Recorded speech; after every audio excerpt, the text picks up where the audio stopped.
আমরা খুব কষ্ট মধ্যে আছি।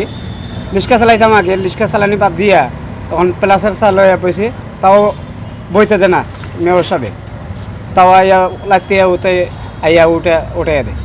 তখন আমরা কীটা করতাম, চুরি করতাম না কিচ্ছু করতাম, কিলান চলতাম বউ বাচ্চা লইয়া।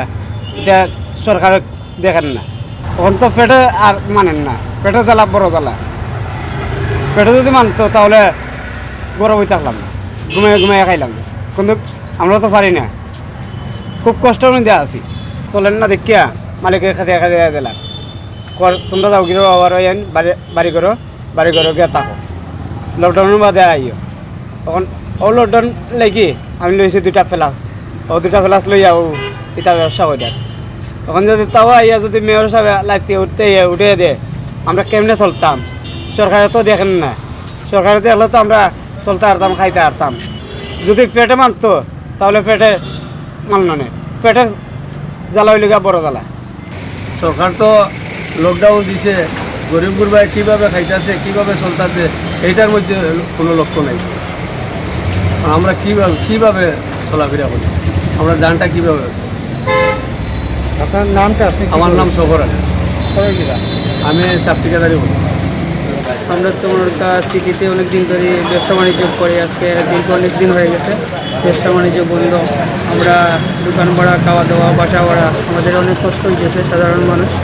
আর আমাদের ওয়ার্ড থেকে কোনো সাহায্য সহযোগিতা এখন আমরা পাইছি না, এইবারে লকডাউন হয়ে গেছে। যারা পাচ্ছে এরা পাচ্ছে, কিন্তু আমাদের মতো নির্গত মানুষ এখনও কোনো সহযোগিতা আমরা এখনও পাই নাই।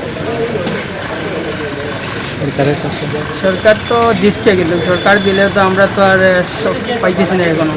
তো 2বার লকডাউন হয়ে গেল, গত 2 মাসে লকডাউন হয়ে গেল গত 20 সালে। আমরা এখন একটা সাহায্য সহযোগিতা সরকারের কাছ থেকে পাইনি।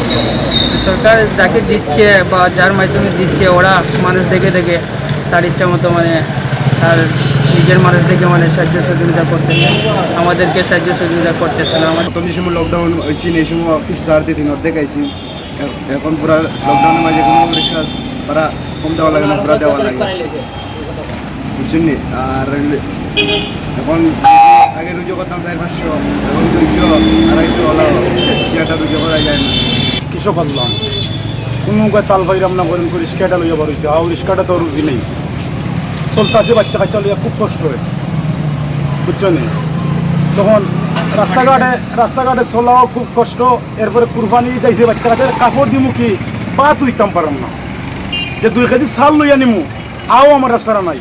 গরিবরা কেউ সাহায্যও করেন না, বারোইলা রিক্সা লইয়া তে চাকার ফার্ম ছাড়িয়ে দেয়, তে তুলিয়া দেয় জামুগা।